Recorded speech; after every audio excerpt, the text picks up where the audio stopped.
Almost 2 മാസത്തിനുള്ളിൽ കേരളത്തിൽ assembly election വരാൻ പോവുകയാണ്.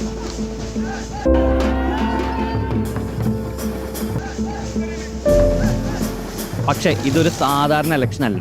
കേരളത്തിന്റെ ചരിത്രത്തിൽ ആദ്യമായിട്ടാണ് ഒരു സർക്കാർ 10 വർഷം ഭരിച്ച ശേഷം ഇലക്ഷൻ നേരിടാൻ പോകുന്നത്. അത് മാത്രമല്ല, ഇപ്പോൾ കേരളത്തിന്റെ സോഷ്യോ പൊളിറ്റിക്കൽ സ്പിയറിൽ BJPയുടെ പ്രസൻസ് കൂടിയതുപോലെ ഒരുപാട് മാറ്റങ്ങൾ വന്നിട്ടുണ്ട്. ശരിക്കും ഇപ്പോഴത്തെ അവസ്ഥയിൽ ഈ ഇലക്ഷനിൽ നിന്ന് എന്ത് റിസൾട്ടാണ് നമ്മൾ എക്സ്പെക്ട് ചെയ്യേണ്ടത്? ഇപ്പോഴത്തെ ഭരണം കണ്ടിന്യൂ ചെയ്യോ, അതോ പ്രതിപക്ഷം ഭരണത്തിലേക്ക് വരുമോ? ഇനി അതല്ലാതെ ആരും എക്സ്പെക്ട് ചെയ്യാത്തൊരു റിസൾട്ടായിരിക്കും ഉണ്ടാകാൻ പോകുന്നത്.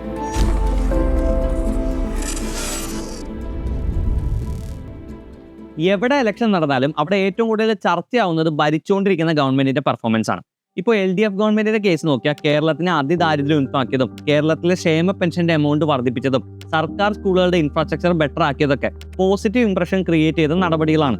പക്ഷേ ഈ 10 വർഷത്തെ ഭരണത്തിനിടയിൽ ഈ ഗവൺമെന്റിന് സ്വയം പ്ലാൻ ചെയ്ത് ഒരു മെഗാ പ്രോജക്റ്റ് പോലും ഇംപ്ലിമെന്റ് ചെയ്യാൻ സാധിച്ചിട്ടില്ല. അങ്ങനത്തെ ഒരു മെഗാ പ്രോജക്റ്റ് ആയിരുന്നു കേരളയിൽ. പക്ഷേ കേരളത്തിൽ ഉടനീളമുള്ള ജനങ്ങളുടെ പ്രതിഷേധം കാരണം സർക്കാരിന് തന്നെ അത് പാതി വഴിയിൽ നിർത്തിവെക്കേണ്ടി വന്നു. ഇലക്ഷൻ സമയത്ത് സർക്കാരിന്റെ അച്ചീവ്മെന്റ്സിനൊക്കെ കൂടുതൽ ചർച്ചയാവുന്നത് അഴിമതിയും വീഴ്ചകളും കോൺട്രവേഴ്സീസും ഒക്കെയാണ്. അങ്ങനെ നോക്കിയാൽ ശബരിമല കോൺട്രവേഴ്സി. ആദ്യം സുപ്രീം കോടതി വിധി നടപ്പാക്കാൻ സ്ത്രീകളെ പ്രവേശിപ്പിച്ചു. പിന്നീട് ഇലക്ഷനിൽ തിരിച്ചടി നേരിട്ടപ്പോൾ സർക്കാർ തന്നെ സ്റ്റാൻഡ് റിവേഴ്സ് ചെയ്തു. ശബരിമല സ്വർണ്ണക്കൊള്ള കേസ്. പാർട്ടിയുടെ കേഡറിൽ തന്നെ പെട്ട ആളുകൾ അറസ്റ്റിലാവുന്നു. അന്വേഷണം മുൻ മന്ത്രിമാരിലേക്ക് നീളുന്നു. ഈ കള്ളന്മാർക്ക് അഗെയിൻസ്റ്റ് ആയിട്ട് ആക്ഷൻ എടുക്കുന്നതിന് പകരം പോറ്റിയെ കയറ്റി എന്ന പാട്ട് എഴുതിയ ആളുകൾക്ക് അഗെയിൻസ്റ്റ് ആയിട്ട് കേസെടുക്കാൻ സർക്കാർ ആലോചിക്കുന്നു. ഇതെല്ലാം സർക്കാർ കള്ളന്മാരെ പ്രൊട്ടക്ട് ചെയ്യാണെന്നുള്ളൊരു പ്രതീതി ജനങ്ങളുടെ ഇടയിൽ ഉണ്ടാക്കാൻ ഇടയായിട്ടുണ്ട്. കരുവന്നൂർ ബാങ്ക് സ്കാം പോലുള്ള കോഓപ്പറേറ്റീവ് ബാങ്ക് തട്ടിപ്പുകൾ.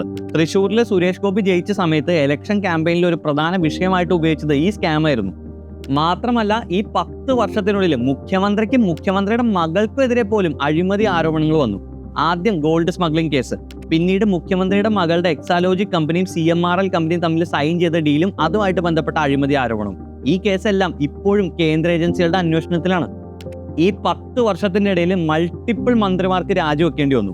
ആന്റണി രാജു എന്ന മുൻ മന്ത്രി ലഹരി കേസിലെ പ്രതിയെ സഹായിക്കാൻ തൊണ്ടി മാറ്റിയ കേസിൽ ശിക്ഷിക്കപ്പെട്ടു. ഓരോ മിനിസ്ട്രീസിന്റെ കേസ് നോക്കിയാൽ ധനകാര്യം, കേരളം സീരിയസ് ആയിട്ടുള്ള ഫിനാൻഷ്യൽ ക്രൈസിസ് ഫേസ് ചെയ്യുന്നു. ടൂറിസം, PR റീൽസ് എടുക്കാൻ വേണ്ടി ലക്ഷക്കണക്കിന് രൂപ ഖജനാവിൽ നിന്ന് സ്പെൻഡ് ചെയ്ത ഇഷ്യൂസ്. കാരവൻ ടൂറിസം പോലത്തെ പ്രൊജക്ട്സ് എല്ലാം ഇംപ്ലിമെന്റ് ചെയ്ത് പക്ഷെ അതൊന്നും സക്സസ്ഫുൾ ആക്കാൻ പറ്റാതെ പോയത്. ഹെൽത്ത് മിനിസ്ട്രിയുടെ കേസ് നോക്കിയാൽ ഗവൺമെന്റ് ആശുപത്രിയിലെ ബിൽഡിംഗ് ഇടിഞ്ഞ് ഒരു സ്ത്രീ മരിച്ചതും ഗവൺമെന്റ് ആശുപത്രിയിലെ ഫെസിലിറ്റീസ് ഇല്ലാത്തതുകൊണ്ട് പല പ്രൊസീജിയേഴ്സും മുടങ്ങിയതും അതിനെപ്പറ്റി ഒരു ഡോക്ടർ തന്നെ പരാതിപ്പെട്ടതൊക്കെ കേരളം മുഴുവൻ ചർച്ച ചെയ്തതാണ്. പല ഉപകരണങ്ങളും പേഷ്യൻസ് തന്നെ വാങ്ങിച്ചു തരാണ്, രോഗികൾ തന്നെ വാങ്ങിച്ചു തരിക. ഇപ്പൊ RIRS എന്ന് പറഞ്ഞൊരു ഓപ്പറേറ്റ്, അത് നിങ്ങൾ അന്വേഷിച്ചാൽ അറിയാം. നിങ്ങൾ യൂറോളജി വന്നിട്ടുള്ള ഏതെങ്കിലും രോഗികളോട് ചോദിച്ചാൽ നിങ്ങൾ എത്ര രൂപയാണ് ഇതിന് ഹോസ്പിറ്റൽ അടച്ചതെന്ന് പറഞ്ഞു കഴിഞ്ഞാൽ അവർ അമൗണ്ട് പറഞ്ഞു. അത് അവരുടെ കയ്യിൽ പിരിച്ച് ഓരോ ഉപകരണം കമ്പനിയിൽ നിന്ന് ഞാൻ വാങ്ങിച്ചിട്ട് ആ പൈസ അവരെ ഷെയർ ചെയ്ത് കമ്പനിക്ക് അടയ്ക്കുകയാണ്. 2018 ഫ്ലഡും പിന്നീട് കോവിഡ് ഡിസാസ്റ്റർ ഉണ്ടായ സമയത്ത് നമ്മുടെ സർക്കാർ അത് ഹാൻഡിൽ ചെയ്ത രീതി ജനങ്ങളുടെ ഇടയിൽ നല്ല ഗുഡ്വിൽ ഉണ്ടാക്കി നൽകി. അടുത്ത ഇലക്ഷൻ ജയിക്കാൻ അതൊരു ഫാക്ടറായിട്ട് മാറുകയും ചെയ്തിരുന്നു. പക്ഷെ വയനാട് ഡിസാസ്റ്റർ ഉണ്ടായി ഇത്ര നാൾ കഴിഞ്ഞിട്ടും മുഴുവൻ ആളുകൾക്ക് വീട് പണിത് നൽകാനോ എന്തിനും അവരെ പ്രോപ്പറായിട്ട് റീഹാബിലിറ്റേറ്റ് ചെയ്യാനോ നമ്മുടെ സർക്കാരിന് സാധിച്ചിട്ടില്ല. അവർക്ക് ഓഫർ ചെയ്ത റെന്റ് പോലും സർക്കാർ കൃത്യമായിട്ട് നൽകുന്നില്ല. ഈ കഴിഞ്ഞ ബഡ്ജറ്റിൽ ആ റെന്റ് കുടിശ്ശികയൊക്കെ തീർത്ത് നൽകുമെന്ന് സർക്കാർ പറഞ്ഞിരുന്നു. അതായത് വയനാട് ഡിസാസ്റ്റർ ഹാൻഡിൽ ചെയ്തതിൽ സർക്കാരിന് ഒരു വീഴ്ച സംഭവിച്ചിട്ടുണ്ട്. ഇതിനൊക്കെ പുറമെയാണ് ഇത്രയും സാമ്പത്തിക മാന്യത്തിൽ നിൽക്കുമ്പോൾ സർക്കാരിന്റെ ദൂർത്ത്. ആദ്യം മുഖ്യമന്ത്രിക്ക് വേണ്ടി വൈറ്റ് കളർ ലക്ഷറി കാർ മേടിച്ചു, പിന്നീട് സെക്യൂരിറ്റി റീസൺസ് കാണിച്ച് ബ്ലാക്ക് കളർ കാർ മേടിച്ചു. ഇപ്പോൾ വീണ്ടും പുതിയ കാർ മേടിക്കുന്നതായിട്ട് 1 കോടി രൂപ സർക്കാർ അലോക്കേറ്റ് ചെയ്തിരിക്കുകയാണ്. മന്ത്രിസഭ മുഴുവൻ ഒരു ബസ്സിൽ കയറി കേരളം മുഴുവൻ യാത്ര ചെയ്ത നവകേരള യാത്ര. ആ സമയത്തുണ്ടായ കരിങ്കൊടി പ്രതിഷേധങ്ങൾ, അന്ന് കരിങ്കൊടി കാണിച്ച ആളുകളെ പാർട്ടി പ്രവർത്തകർ തല്ലിയതും ആ തല്ലിയതിനെ ജീവൻ രക്ഷാ പ്രവർത്തനം എന്ന് മുഖ്യമന്ത്രി തന്നെ ന്യായീകരിച്ചതൊക്കെ ഈ സർക്കാർ ലെഫ്റ്റ് ഐഡിയോളജിയിൽ നിന്ന് മാറി സഞ്ചരിക്കുന്ന ഒരു പ്രതീതി ജനങ്ങളുടെ ഇടയിൽ ഉണ്ടാക്കുന്ന തരത്തിലാണ്. ഈ ചാടി വരുന്നയാളെ ചില ചെറുപ്പക്കാർ കൂടി അങ്ങോട്ട് പിടിച്ചു മാറ്റുന്നുണ്ട്, അങ്ങോട്ട് തള്ളി മാറ്റുന്നുണ്ട്. അത് രക്ഷിക്കാനല്ലേ, ജീവൻ രക്ഷിക്കാനല്ലേ? ആ ജീവൻ രക്ഷാ രീതിയാണ് DYFIക്കാർ സ്വീകരിച്ചത്. അത് മാതൃകാപരമായിരുന്നു. ആ രീതികൾ തുറന്നു പോകണമെന്നാണ് എനിക്ക് അഭ്യർത്ഥിക്കാനുള്ളത്. ആദ്യ LDF സർക്കാരിലെ പല മന്ത്രിമാരും അവരുടെ മിനിസ്ട്രീസും ഡിപ്പാർട്ട്മെന്റ്സും ഹാൻഡിൽ ചെയ്തിരുന്ന രീതി ജനങ്ങളുടെ ഇടയിൽ നല്ല ഇംപ്രഷൻ ക്രിയേറ്റ് ചെയ്തിരുന്നു. G. സുധാകരൻ, രവീന്ദ്രൻ മാഷ്, ശൈലജ ടീച്ചർ, അങ്ങനെ പലരും. പക്ഷേ 2ാം പിണറായി സർക്കാരിലെ മന്ത്രിമാർ ആ ലെവലിലേക്ക് എത്തുന്നുണ്ടോ എന്ന കാര്യം സംശയമാണ്. New Indian express news paper ഒരു ഇൻഡിപെൻഡന്റ് പാനലിനെ വെച്ച് ഇപ്പോഴത്തെ മന്ത്രിസഭയിലെ മന്ത്രിമാരെ അവരുടെ പെർഫോമൻസ്, ആക്സസിബിലിറ്റി, ഇമേജ് എന്നിങ്ങനെ ഡിഫറെന്റ് ഫാക്ടേഴ്സിന്റെ ബേസിസിൽ ഔട്ട് ഓഫ് 10 മാർക്ക് കിട്ടും. ഒരൊറ്റ മിനിസ്റ്റർക്ക് പോലും 7 മാർക്ക് കിട്ടിയില്ല. പലരുടെ മാർക്ക് 3.5, 4, 5 ഒക്കെ ആയിരുന്നു. ന്യൂ ഇന്ത്യൻ എക്സ്പ്രസിന്റെ റിപ്പോർട്ട് നോക്കണ്ട. CPM-ന്റെ സ്റ്റേറ്റ് പാർട്ടി കോൺഫറൻസിൽ പാർട്ടി തന്നെ ഈ മിനിസ്ട്രിയിലെ മന്ത്രിമാരുടെ പെർഫോമൻസ് പോരാ എന്നും ടീം വർക്ക് ഇല്ല എന്നും ക്രിട്ടിസൈസ് ചെയ്തിരുന്നു. പാർട്ടിക്ക് ഉള്ളിൽ തന്നെ അങ്ങനെ തോന്നിയെങ്കിൽ സാധാരണ ജനങ്ങളുടെ ഉള്ളിലെ വികാരം എന്തായിരിക്കും? ഈ സർക്കാരിന് എഗെയിൻസ്റ്റ് ആയിട്ട് ഇപ്പോൾ ജനങ്ങളുടെ ഉള്ളിൽ വളരെ സ്ട്രോങ് ആയിട്ടുള്ള ഒരു ആന്റി ഇൻക്യുംബൻസി വേവ് ഉണ്ട്, അതായത് ഭരണവിരുദ്ധ വികാരം. കേരളത്തിലെ ഒരു യൂഷ്വൽ പൊളിറ്റിക്കൽ പാറ്റേൺ അനുസരിച്ച് ഒരു മുന്നണി 5 വർഷം ഭരിക്കും, പിന്നീട് അടുത്ത മുന്നണി 5 വർഷം ഭരിക്കും, അതായത് ഒരു ഓൾട്ടർനേറ്റിംഗ് റൂൾ, അതാണ് പതിവ്. പക്ഷേ ഇത് ആദ്യമായിട്ടാണ് കണ്ടിന്യൂസ് ആയിട്ട് ഒരു പാർട്ടി 10 വർഷം ഭരിക്കുന്നത്. ഈ കണ്ടിന്യൂസ് ആയിട്ടുള്ള 10 വർഷത്തെ ഭരണം ശരിക്കും ആന്റി ഇൻക്യുംബൻസി വികാരം വർദ്ധിപ്പിച്ചിട്ടുണ്ട് എന്നാണ് പല സർവേസും കാണിക്കുന്നത്. NDTVയുടെ സർവേയിൽ പറയുന്നത് ശക്തമായിട്ടുള്ള ഭരണവിരുദ്ധ വികാരമുണ്ടെന്നും ജനങ്ങൾ UDF-നെ അനുകൂലിക്കുന്നു എന്നാണ്. ഈ സർവേയിൽ 52% ആളുകൾ പറഞ്ഞത് ഭരണം മോശം അല്ലെങ്കിൽ വളരെ മോശമാണെന്ന്. ഭരണത്തിനെ സപ്പോർട്ട് ചെയ്ത് അഥവാ നല്ലതാണെന്ന് പറഞ്ഞത് വെറും 24% ആളുകൾ മാത്രം. അടുത്ത മുഖ്യമന്ത്രി ആരാവണം എന്ന ചോദ്യത്തിന് ഏറ്റവും കൂടുതൽ ആളുകൾ സപ്പോർട്ട് ചെയ്തത് പ്രതിപക്ഷ നേതാവ് VD സതീശനെയാണ്. 22.5% ആളുകൾ VD സതീശൻ മുഖ്യമന്ത്രി ആവണമെന്ന് പറഞ്ഞപ്പോൾ ഇപ്പോഴത്തെ മുഖ്യമന്ത്രി തന്നെ കണ്ടിന്യൂ ചെയ്യണമെന്ന് പറഞ്ഞത് 18% ആളുകൾ മാത്രമാണ്. ഓൾമോസ്റ്റ് 17% ആളുകൾ ശൈലജ ടീച്ചർ മുഖ്യമന്ത്രി ആവണമെന്ന് അഭിപ്രായപ്പെട്ടു. സർവേസിലെ പ്രഡിക്ഷൻ ശരിവെക്കുന്നതാണ് കഴിഞ്ഞ ലോക്സഭ ഇലക്ഷന്റെ റിസൾട്ടും ഇക്കഴിഞ്ഞ ലോക്കൽ ബോഡി ഇലക്ഷന്റെ റിസൾട്ട്സും. ലോക്സഭ ഇലക്ഷൻസിൽ കേരളത്തിലുള്ള മൊത്തം 20 സീറ്റിൽ 18 സീറ്റ് കിട്ടിയത് UDF-നാണ്. LDF-ന് കിട്ടിയത് വെറും 1 സീറ്റ്. കേരളത്തിൽ അത്ര വലിയ പവർ അല്ലാത്ത BJP-ക്ക് പോലും 1 സീറ്റ് കിട്ടി. ഇത്ര എസ്റ്റാബ്ലിഷ്ഡ് ആയിട്ടുള്ള ഒരു പാർട്ടിക്ക് വെറും 1 സീറ്റിലേക്ക് ചുരുങ്ങേണ്ടി വന്നെങ്കിൽ പാർട്ടിയുടെ കോറായിട്ടുള്ള വോട്ട് ബേസിൽ തന്നെ ആന്റി ഇൻക്യുംബൻസി ഫാക്ടർ വർക്ക് ചെയ്തിരിക്കുന്നു. ഇനി ഇക്കഴിഞ്ഞ ലോക്കൽ ബോഡി ഇലക്ഷൻസിന്റെ കേസ് നോക്കിയാലോ, ഗ്രാമപഞ്ചായത്തുകളിലെ ടോട്ടൽ 941 സീറ്റുകളിൽ 505 സീറ്റ് കിട്ടിയത് UDF-നായിരുന്നു. LDF-ന് കിട്ടിയത് വെറും 340 സീറ്റ്. LDF-ന് കിട്ടിയതിനേക്കാളും ഡബിൾ നമ്പർ ഓഫ് മുനിസിപ്പാലിറ്റീസ് ഇത്തവണ UDF-ന് കിട്ടി. 2020 ലോക്കൽ ബോഡി ഇലക്ഷനിൽ LDF-ന് 520 സീറ്റ് കിട്ടിയ സ്ഥാനത്താണ് ഇത്തവണത്തെ ഇലക്ഷനിൽ വെറും 340 സീറ്റിലേക്ക് ചുരുങ്ങിയത്. ഇത്തവണ ലോക്കൽ ബോഡി ഇലക്ഷൻസിലെ എല്ലാ കാറ്റഗറീസും LDF-ന് കഴിഞ്ഞ ഇലക്ഷനിൽ കിട്ടിയേക്കാളും സീറ്റ് കുറവായിരുന്നു. ലോക്കൽ ബോഡി ഇലക്ഷൻസ്, അതും റൂറൽ ഏരിയാസ് LDF-ന്റെ കുത്തകയായിരുന്നു. 2020 ലോക്കൽ ബോഡി ഇലക്ഷൻസിൽ റൂറൽ ഏരിയാസിലെ 62% സീറ്റും കിട്ടിയത് LDF-നാണ്. പക്ഷെ അത് ഇത്തവണ വെറും 36% ചുരുങ്ങി. UDF-ന്റെ ആകട്ടെ വെറും 36% റൂറൽ സീറ്റ്സ് കിട്ടിയിരുന്നത് ഇത്തവണ 54% ഇൻക്രീസ് ചെയ്തു. 2020-ലെയും 2025-ലെയും ലോക്കൽ ബോഡി ഇലക്ഷൻ റിസൾട്ട്സിന്റെ ഈ മാപ്പ് പിക്ചേഴ്സ് നോക്കിയാൽ മനസ്സിലാവും എത്രമാത്രം സീറ്റ്സ് ആണ് LDF-ന് നഷ്ടപ്പെട്ടതെന്ന്.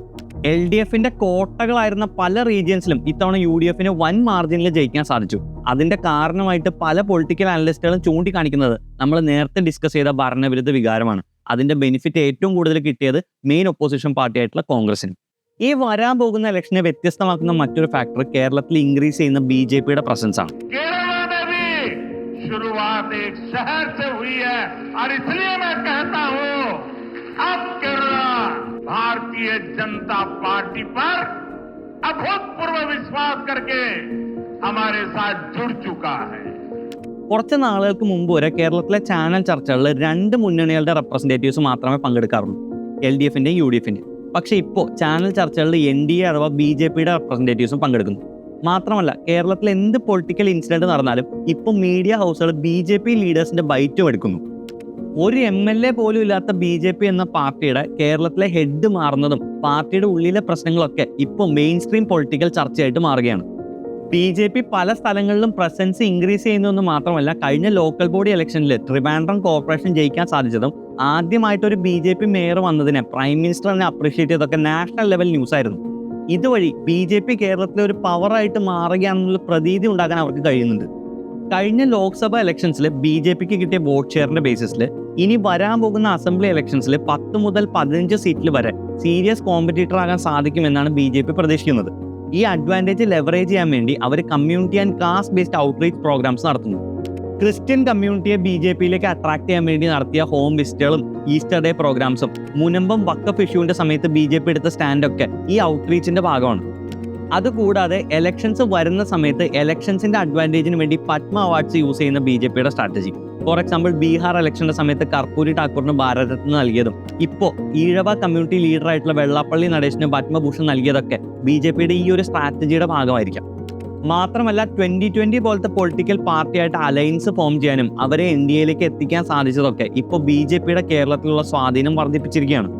അഥവാ BJPക്ക് ജയിക്കാൻ കഴിഞ്ഞില്ലെങ്കിലും ഇനി വരാൻ പോകുന്ന അസംബ്ലി ഇലക്ഷനിൽ പലയിടത്തും അവരൊരു സീരിയസ് കോമ്പറ്റീറ്റർ ആയിരിക്കും. കേരളം ഇതേവരെ കാണാത്ത രീതിയിലുള്ള ട്രയാങ്കിൾ ഫൈറ്റ്, ത്രികോണ മത്സരം പല സ്ഥലങ്ങളിലും നമുക്കിനി കാണാം.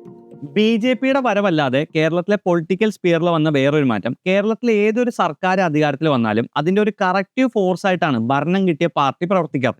ഫോർ എക്സാമ്പിൾ VS അച്യുതാനന്ദന്റെ ഭരണകാലത്ത് പാർട്ടി സെക്രട്ടറി ആയിരുന്നു പിണറായി വിജയൻ. ഉമ്മൻചാണ്ടിയുടെ ഭരണകാലത്ത് VM സുധീരന്റെ പ്രവർത്തനങ്ങൾ. അതായത് ഗവൺമെന്റ് ഒരു ഡിക്റ്റേറ്റർഷിപ്പ് രീതിയിലേക്ക് പോകുന്നത് ലിമിറ്റ് ചെയ്യാൻ എക്കാലത്തും ഭരണത്തിലുള്ള പാർട്ടിക്ക് കഴിയാറുണ്ട്. പക്ഷെ ഇപ്പോൾ സംഭവിച്ചിരിക്കുന്നത് എന്താണെന്ന് വെച്ചാൽ CPM എന്ന പാർട്ടി കൺട്രോൾ ചെയ്യുന്നതും പിണറായി വിജയൻ, ഗവൺമെന്റിനെ കൺട്രോൾ ചെയ്യുന്നതും പിണറായി വിജയൻ. അതായത് കോൺസെൻട്രേഷൻ ഓഫ് പവർ, എല്ലാ പവറും ഒരൊറ്റ ആളുടെ കയ്യിൽ. അതുകൊണ്ട് തന്നെ പാർട്ടിക്ക് മുകളിൽ ഒരിക്കലും ഒരു വ്യക്തി ഇല്ല എന്ന കമ്മ്യൂണിസ്റ്റ് ഐഡിയോളജി പലപ്പോഴും പിണറായി വിജയന് വേണ്ടി ബെൻഡ് ചെയ്യേണ്ടി വരുന്നു.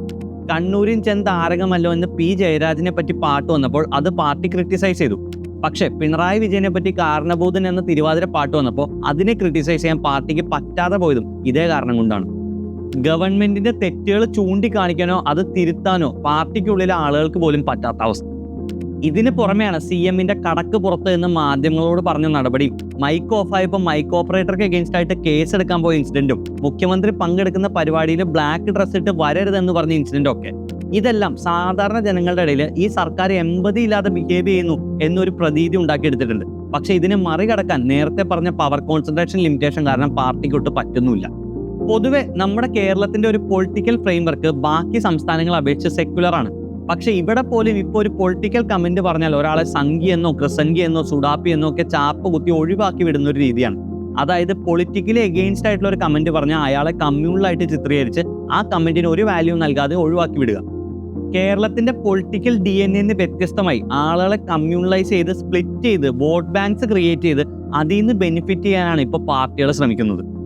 NSS, SNDP, കാസ, KPMS, ജമാഅത്ത് ഇസ്ലാമി, സമസ്ത തുടങ്ങി പല സംഘടനകളും ഇപ്പോൾ ഓപ്പൺ ആയിട്ട് പൊളിറ്റിക്കൽ പാർട്ടീസിന് വേണ്ടി വൗച്ച് ചെയ്യുന്നു. ഇവര് പലപ്പോഴും ഇലക്ഷൻസിൽ പൊളിറ്റിക്കൽ പാർട്ടീസിന് സപ്പോർട്ട് പ്രഖ്യാപിക്കുന്നു. ഈ സംഘടനകളുടെ ലീഡേഴ്സുമായിട്ട് പൊളിറ്റിക്കൽ ലീഡേഴ്സ് ചർച്ചകൾ നടത്തുന്നു. റീസെന്റ് NSSഉം SNDPയും ചേർന്ന് കേരളത്തിൽ ഒരു ഹിന്ദു യൂണിറ്റി ക്രിയേറ്റ് ചെയ്യാൻ ശ്രമിച്ചതും SNDP ജനറൽ സെക്രട്ടറി ആയിരുന്ന വെള്ളാപ്പള്ളി നടേശൻ കേരളത്തിൽ കോൺഗ്രസ് ജയിച്ച ലീഗിന്റെ ഭരണമായിരിക്കും എന്നൊക്കെ പറഞ്ഞത് നമ്മുടെ നാട്ടിൽ കൂടി വരുന്ന ഈ കമ്മ്യൂണലൈസേഷന്റെ തെളിവാണ്. മുസ്ലിങ്ങളുടെ ഒരു ആഘോഷങ്ങളോ അല്ലെങ്കിൽ അവരുടെ മതാചാരങ്ങൾ നടത്ത് ഒരു കട പോലും ഇവിടെ തുടങ്ങാൻ സാധിക്കും. ജാധിപത്യം എവിടെ ഇരിക്കുന്നു? അവിടെ മതാധിപത്യമാണ്. അവിടെ അവരുടെ മതത്തെയും മതാചാരങ്ങൾക്കും അനിഷ്ഠിതമായി മാത്രമേ മറ്റുള്ള മതക്കാർക്കൂടെ ജീവിക്കാനും പ്രവർത്തിക്കാനും സാധിക്കൂ. ഇതൊരു പകല് പോലെ സത്യമല്ലേ? അതുപോലെ തന്നെ സെൻസിറ്റീവ് ആയിട്ടുള്ള പല കാര്യങ്ങളും ഹാൻഡിൽ ചെയ്യുന്നതിലും ഭരണത്തിലുള്ള CPMന് വന്ന വീഴ്ച. ഗണപതി മിത്താണെന്ന സ്പീക്കർ ഷംഷീറിന്റെ പരാമർശം, ഭഗവാൻ അയ്യപ്പന്റെ കല്യാണം കഴിഞ്ഞു ബ്രഹ്മചര്യം നഷ്ടപ്പെട്ടു എന്ന സ്വരാജിന്റെ സ്പീച്ച്, ശബരിമല യുവതി പ്രവേശന വിഷയം ഹാൻഡിൽ ചെയ്തതിൽ വന്ന വീഴ്ച. ഇതെല്ലാം നമ്മുടെ നാട്ടിലെ കമ്മ്യൂണലിസം വളർത്താൻ അവസരം കാത്തിരിക്കുന്ന ആളുകൾക്ക് ഒരു ഓപ്പർച്യൂണിറ്റി നൽകുന്നത് പോലെയായി. കേരളം ഇന്നൊരു പൊളിറ്റിക്കൽ ക്രോസ് റോഡ്സിൽ എത്തി നിൽക്കുകയാണ്. ഇതുവരെ കാണാത്തൊരു പൊളിറ്റിക്കൽ അറ്റ്മോസ്ഫിയർ. 3 പാർട്ടികളെ സംബന്ധിച്ച് ഈ ഇലക്ഷൻ വളരെ ക്രൂഷ്യലാണ്. CPMനെ സംബന്ധിച്ച് അവർക്ക് അധികാരമുള്ള ഒരേ ഒരു സംസ്ഥാനം, അത് ഒരു കാരണവശാലും നഷ്ടപ്പെടാൻ പാടില്ല. കോൺഗ്രസിനെ സംബന്ധിച്ചാണെങ്കിൽ അവർക്ക് ഏറ്റവും കൂടുതൽ സ്ട്രെങ്ത് ഉള്ള സംസ്ഥാനം. കഴിഞ്ഞ ലോക്സഭാ ഇലക്ഷൻസിൽ ടോട്ടൽ 20 സീറ്റിൽ 18 സീറ്റും UDFന് നൽകിയ സംസ്ഥാനം. ഇക്കഴിഞ്ഞ ലോക്കൽ ബോഡി ഇലക്ഷൻസിലെ മിന്നുന്ന വിജയം. ഇത്ര അഡ്വാൻറ്റേജ് ഉള്ള സിറ്റുവേഷനിൽ അടുപ്പിച്ച് 3 ടേം നഷ്ടപ്പെടുക എന്നത് കോൺഗ്രസിനെ സംബന്ധിച്ച് ചിന്തിക്കാനേ പറ്റില്ല. BJPയെ സംബന്ധിച്ചാണെങ്കിൽ ഇത്തവണത്തെ ലോക്കൽ ബോഡി ഇലക്ഷൻസിലെ ഒരു കോർപ്പറേഷൻ ജയിക്കാൻ സാധിച്ചു. BJP മേയർ വന്നു. ഇനി അസംബ്ലിയിലേക്കും BJP MLA അയക്കാൻ പറ്റുമെന്ന കോൺഫിഡൻസ്. അതുകൊണ്ട് തന്നെ ഈ ഇലക്ഷനിൽ എല്ലാ പാർട്ടികളും ഏറ്റവും ബെസ്റ്റ് കാൻഡിഡേറ്റ്സിനെ രംഗത്തിറക്കാനാണ് സാധ്യത. CPMന്റെ 2 വട്ടം മത്സരിച്ച ആളുകൾ വീണ്ടും മത്സരിക്കേണ്ട എന്ന റൂളൊക്കെ ഈ ഇലക്ഷൻസിന് വേണ്ടി താൽക്കാലികമായിട്ട് മാറ്റിവെക്കാനാണ് സാധ്യത. കോൺഗ്രസ് ഓൾറെഡി 50% സീറ്റുകൾ യൂത്തിനും വനിതകൾക്കും വേണ്ടി മാറ്റിവെക്കുമെന്ന് ഡിക്ലെയർ ചെയ്തിട്ടുണ്ട്. ഇപ്പോൾ നിലവിലുള്ള ആന്റി ഇൻക്യുംബൻസി ഫാക്ടേഴ്സും കഴിഞ്ഞ ഇലക്ഷൻ റിസൾട്ട്സ് ഒക്കെ വെച്ച് നോക്കിയാൽ എഡ്ജ് കോൺഗ്രസിന് തന്നെയാണ്. പക്ഷെ അവരുടെ ഉള്ളിലുള്ള ഗ്രൂപ്പിസൊക്കെ മാറ്റി നിർത്തി യുണൈറ്റഡ് ആയിട്ട് ഒരു സ്ട്രോങ് ലീഡറെ പ്രൊജക്ട് ചെയ്ത് ഫൈറ്റ് ചെയ്താൽ മാത്രമേ ഈ അഡ്വാൻറ്റേജ് ലെവറേജ് ചെയ്യാൻ സാധിക്കൂ. എന്തായാലും 3 കാര്യങ്ങളെ ഡിപ്പെൻഡ് ചെയ്തിരിക്കും ഇനി വരാൻ പോകുന്ന ഇലക്ഷനിലെ റിസൾട്ട്. 1, BJP എത്രമാത്രം വോട്ട് പിടിക്കുന്നു. 2, കോൺഗ്രസ് പാർട്ടിയുടെ ഉള്ളിലെ യൂണിറ്റി. 3, നമ്മുടെ നാട്ടിൽ വളർന്നു വരുന്ന വർഗീയത എങ്ങനെ ഈ പാർട്ടികൾ ഹാൻഡിൽ ചെയ്യും. ഇതെല്ലാം ആണെങ്കിലും മുൻ ചീഫ് മിനിസ്റ്റർ K. കരുണാകരൻ പറഞ്ഞൊരു സ്റ്റേറ്റ്മെന്റ് ഉണ്ട്, രാഷ്ട്രീയത്തിൽ എപ്പോഴും 1, 1, 2 അല്ല, അപ്രതീക്ഷിതമായിട്ടുള്ള റിസൾട്ട് ഏത് സമയത്ത് വേണമെങ്കിലും സംഭവിക്കാം. നിങ്ങൾക്ക് എന്ത് തോന്നുന്നു, ഈ വരാൻ പോകുന്ന ഇലക്ഷനിൽ ആര് ജയിക്കാനാണ് സാധ്യത?